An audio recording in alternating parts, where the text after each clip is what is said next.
teman-teman, halo sobat semuanya, halo guys. Kembali lagi di podcast Putri Mulyana. Oke, kali ini kita tidak sendiri, saya ditemani oleh bintang tamu yang sangat spesial sekali. Baik, kepada Kak Eva dipersilahkan untuk memperkenalkan dirinya. Halo teman-teman, perkenalkan nama saya Eva Wahyuni. Oke, di podcast kali ini saya akan membahas tentang pentingnya organisasi di dalam perkuliahan. Sebelumnya ngomong-ngomong organisasi, Kak Eva adalah anak organisasi loh. Dan saya di sini juga anak organisasi. Cuma di sini Kak Eva jabatannya lebih tinggi dari saya. Oke, apa sih organisasi itu? Kalau setahu saya, organisasi itu adalah tempat atau wadah sekumpulan orang-orang yang di dalamnya menciptakan tujuan bersama. Tentunya di dalam itu mendapatkan banyak pengalaman. Terutama pengalaman itu mengenal banyak orang, mendapatkan proja-proja baru, ya seperti itulah organisasi. Ngomong-ngomong, sebelum kita mempodcast Kak Eva, kita tanya dulu kepada Kak Eva. Kak Eva, kalau boleh tahu jabatan Kak Eva di dalam organisasi apa sih? Kemarin saya sebagai anggota advokasi 1 tahun terakhir, dan sekarang saya menjabat sebagai bendahara umum di Himpunan Mahasiswa Bahasa dan Sastra Indonesia. Wow, bendahara umum loh guys, itu keren sekali sih, bisa mengelola banyak-banyak uang. Terus Kak, gimana sih perasaan Kak Eva pertama kali dilantik menjadi bendahara umum itu? Perasaan saya itu campur aduk antara senang dan bingung. Bingungnya bingung kenapa Kak? Bingungnya gimana kita cara bertanggung jawab untuk bisa menyimpan amanah, mengelola uang dari Himpunan Mahasiswa Bahasa dan Sastra tersebut. Kita bisa amanah atau tidak untuk menyimpan uang tersebut. Oke guys, ternyata menjadi bendahara umum itu sangat ada sulit, ada senangnya guys. Soalnya kita menyimpan banyak-banyak uang, dan itu pasti tanggung jawabnya besar ya Kak? Iya, sangat besar sekali bagi saya. Oke. Baik Kak, selanjutnya itu menurut Kakak itu mengapa sih organisasi itu penting bagi mahasiswa? Karena penting, pertama kita bisa memiliki banyak teman. Yang kedua, kita bisa menambah wawasan. Yang ketiga, kita bisa mendapat banyak pengalaman dari organisasi lain untuk kita berkolaborasi sama mereka. Iya, tentunya ada kolaborasi antar organisasi yang lain ya Kak? Iya, kita bisa berkolaborasi sama antar kampus, dan di kampus-kampus lain juga kita bisa berkolaborasi. Ya, oke Kak. Apa sih Kak dampak positif dari keterlibatan dalam organisasi kampus itu terhadap kehidupan sosial mahasiswa? Dampak positifnya kita bisa memiliki banyak teman, terutama kita bisa berkolaborasi antara organisasi dalam kampus IKPG RI Pontianak. Terutama kita kemarin mengadakan collab bersama Sesko. Di antara collab bersama Sesko, saya mengadakan berbagai banyak acara, misalnya dari lomba futsal, kedua lomba vokal solo, ketiga lomba nari. Di situ kita bisa memperbanyak teman dari antara program studi bahasa Inggris dan program studi bahasa Indonesia. Disitulah kita bisa berganti atau mendapatkan argumen-argumen yang ada di organisasi tersebut. Nah, ternyata seru ya guys, dalam berorganisasi kita bisa berkolaborasi yang seperti Kak Ivan katakan ya, bahasa Inggris ya Kak? Iya, bahasa Inggris loh guys, kita bisa mendapatkan banyak pengalaman di dalamnya. Baik, selanjutnya apa sih Kak manfaat utama yang didapatkan dalam berorganisasi selama kita aktif berorganisasi itu? Manfaat yang pertama, saya mendapatkan banyak menambah teman. Di situ saya mengenal organisasi dari universitas lain seperti Universitas Tanjung Pura. Kemarin kami sempat collab bersama Universitas Tanjung Pura, yaitu organisasi Himpunan Matematika. Himpunan Matematika ini berkolaborasi bersama Himpunan Mahasiswa Bahasa dan Sastra Indonesia. Dia membuat prokja, terus dia membuat prokja ini diintegrasikan ke orang-orang bahwa prokja ini berguna untuk mahasiswa-mahasiswa yang di kampus. Oh, berarti kemarin ada perkolaban antara Prodi Bahasa Indonesia, yaitu Himpunan Mahasiswa Bahasa Indonesia dan Prodi Matematika di Ya, Universitas Tanjung Pura. Oke ya, keren sekali itu ya. Selanjutnya, apa yang memotivasi kakak untuk bergabung dengan organisasi yaitu Himpunan Mahasiswa Bahasa dan Sastra Indonesia? Motivasi saya pertama saya itu masuk organisasi ikutan teman, karena saya gabut di rumah. Saya itu ikut teman sebenarnya ya. mau menjadi mahasiswa kupu-kupu, pulang kuliah langsung balik, pulang kuliah langsung balik. Tapi saya gabut. Terus teman saya itu mengajak saya masuk organisasi, Pak, gitu ya, daripada kita gabut di rumah.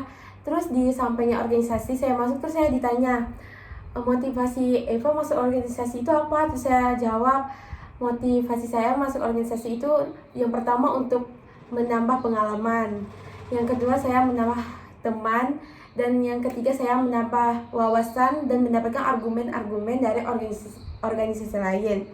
Terus lama-kelamaan saya asik gitu mengikuti organisasi, dan organisasi menjadi rumah kedua saya. Oh, jadi ternyata berawal dari gabut guys. Kak Eva berawal dari gabut, masuk ke organisasi. Ternyata sepenting itu organisasi ya, Iya, Kak? seperti itu bagi saya. Oke. Baik, selanjutnya, apa tantangan terbesar yang pernah kakak hadapi dalam berorganisasi dan bagaimana sih cara mengatasi tantangan itu? Tantangan terbesar bagi saya saat saya berorganisasi itu di satu tahun pengurusan saya kan menjadi anggota advokasi. Oke. Terus saya ini orangnya nggak bisa marah. Masuklah di salah satu kelas maba. Di situ saya mengganti sifat asli saya dari yang Nggak bisa marah ya, tidak Kak? marah. Jadi bisa marah gitu? Iya, dari oke. yang tadinya saya tidak bisa muka seram menjadi muka seram. Di situ tantangannya berat banget bagi saya, yaitu melihat maba saat saya marah-marah. Di situ saya tidak masa marah-marah menjadi marah. Dengan muka babanya itu polos-polos, di situ saya mandangnya kasihan. Tapi kita kan harus profesional dengan menjalankan apa yang sudah ditugaskan saya.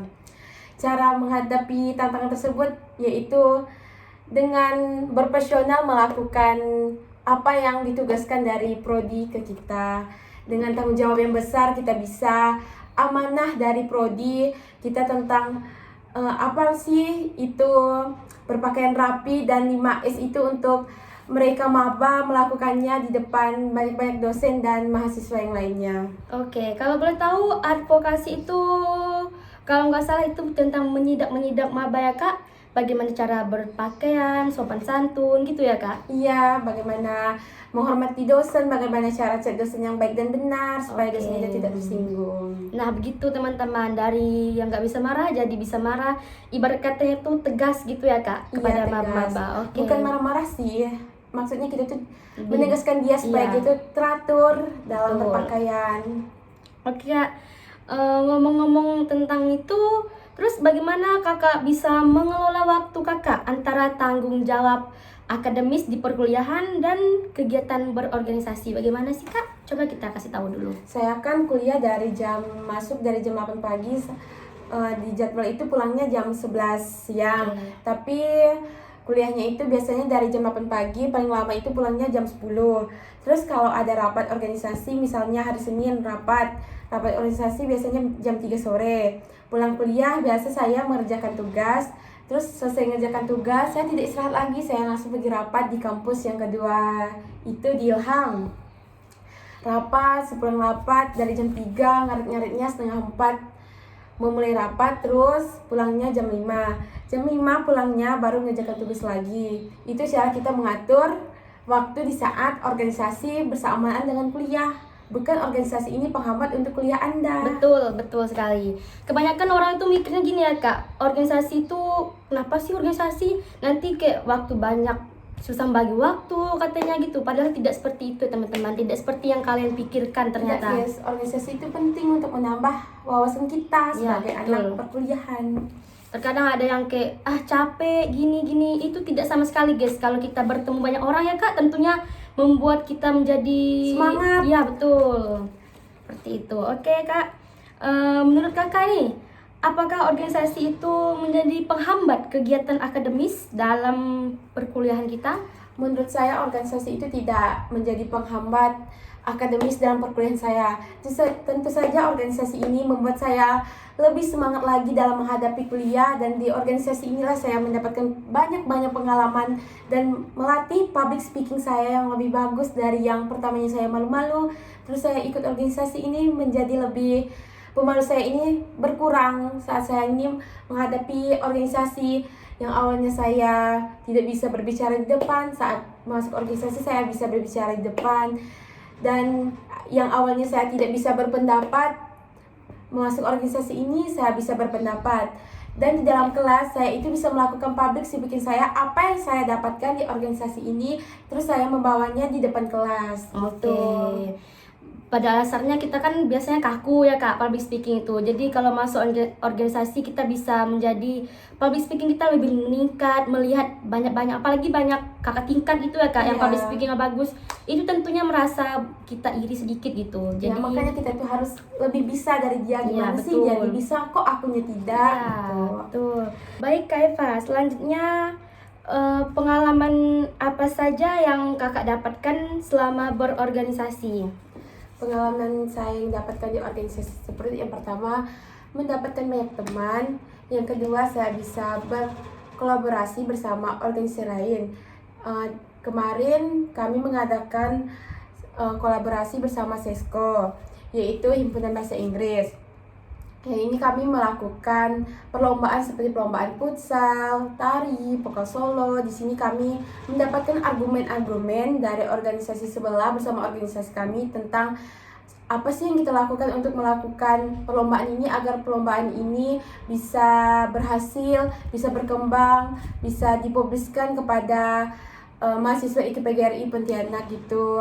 Apa sih supaya kita bisa mendapatkan yang baik dari dosen dari perlombaan ini? Apa sih yang kita publiskan dari perlombaan Semarak Aksara ini kepada mahasiswa di IKPGRI Pontianak? Kalau boleh tahu perlombaan yang diadakan futsal itu Kak, dalam memperingati hari apa sih Kak? Yang diadakan lomba futsal itu seperti Semarak Aksara. Oke. Memperingati di Himpunan Mahasiswa Bahasa dan Sastra itu ada bulan bahasa. Terus Del Natalis memperingati hari besarnya HMBSI. Terus memperingati Hari Sumpah Pemuda gitu. Baik Kak, dalam pengalaman kakak kegiatan itu yang kakak bilang tadi bulan bahasa itu ya Kak, Semarak Aksara juga itu, ada gak Kak cerita yang menarik gitu yang berpengalaman kakak yang bisa membuat hati kakak gimana gitu? Oke Kak. Cerita menarik di pengalaman saya itu bisa ketemu pacar saya setiap hari. Oh, pacar kakak ternyata anak organisasi juga ya? Iya, dia organisasi SESCO dan saya organisasi Bahasa dan Sastra Indonesia.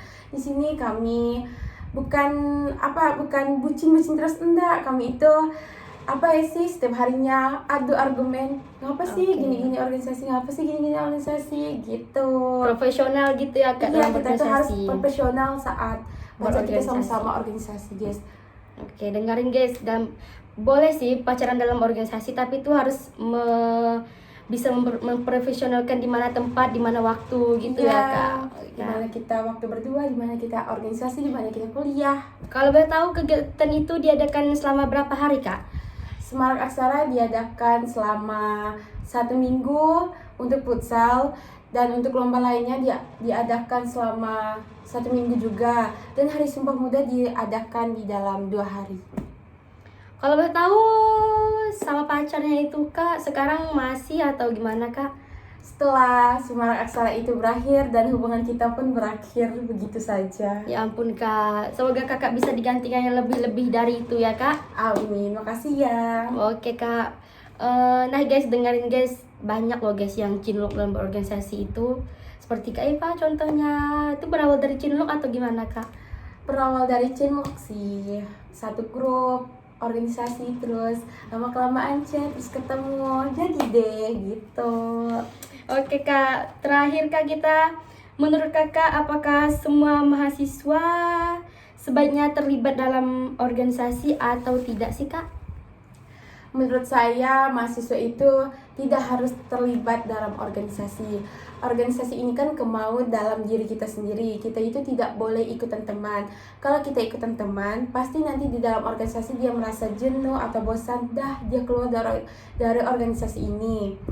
Kalau kita mengikuti kemauan kita sendiri, kita itu semangat dan menjadikan organisasi itu rumah kedua kita, gimana kita berkeluh kesah di situ, gimana kita mendapatkan teman, argumen, apapun di dalam organisasi ini. Kalau kita ikutan teman, kita itu akan merasa, apa sih organisasi ini? Udah enak buat aku, kayak gitu. Kalau Biasanya itu kalau ikut teman tuh Kak, awal-awal saja mau ya Kak, nanti pasti malah-malasan, nanti tidak hadir rapat, tidak hadir ini iya, itu. dia jadi Ya, tidak seperti itu. profesional dengan organisasinya kalau hanya ikut-ikutan teman itu. Ya berarti harus dari niat, emang dari niat hati sendiri ya Kak. Iya, harus niat dari hati sendiri. Ya seperti Kak Epa, emang dari awalnya gabut sih, tapi kan emang udah ada niatin sih Kak, niatan mau masuk organisasi gitu, dan akhirnya sekarang menjabat sebagai bendahara umum guys, bendahara umum dalam himpunan mahasiswa bahasa dan sastra Indonesia. Oke Kak. Selanjutnya itulah guys podcast dari kami. Baik, sudah banyak sharing-sharing antara organisasi kita ya Kak, bagaimana pengalaman, apa manfaatnya, apa hambatan dalam berorganisasi. Nah, jangan dinilai bahwa organisasi itu bisa menghambat nilai perkuliahan, tidak semua guys, tidak seperti itu. Ya bagaimana kita bisa mengelola waktu antara nilai, tugas atau rapat atau segala macam seperti itu ya Kak. Ya, kita tuh harus bersinkron. Kita harus tahu membagi waktu, gimana organisasi, gimana kita harus mengerjakan tugas, gimana kita harus kuliah. Kita itu tidak boleh meninggalkan kuliah hanya demi organisasi. Kita tuh harus sama-sama membagi waktunya. Ya. Organisasi tidak seperti yang kalian pikirkan kok. Tidak kata orang berat banget setiap hari rapat, tidak seharusnya tidak guys. Tergantung kita juga sih gimana, bahwa kalau rapat itu Kak gimana Kak, rapatnya berapa lama sih Kak biasa rapat itu? Rapat dilakukan biasanya hari Senin. Ya. Berawal dari jam 3, terus nunggu mahasiswa yang lainnya pulang kuliah. Ngarit-ngaritnya jam setengah 4 sampai jam 5 baru selesai rapat. Rapat itu dilakukan biasanya 1 bulan 2 kali, 1 bulan 3 kali, tergantung prokja yang mau kita adakan gitu. Oke. Nah begitu ya guys, kita sudah sharing-sharing bagaimana pentingnya organisasi di dalam perkuliahan. Oke, terima kasih telah hadir di dalam podcast Putri Mulyana. Terima kasih juga kepada bintang tamu kita, Kak Eva Wahyuni, sebagai bintang tamu pada hari ini. Mengapa saya mengambil Kak Eva? Karena Kak Eva ini adalah sekarang sudah menjabat sebagai bendahara umum dan tentunya sudah banyak pengalaman-pengalaman yang didapatkan dalam berorganisasi. Baik, terima kasih semuanya. Assalamualaikum warahmatullahi wabarakatuh. See you, bye-bye.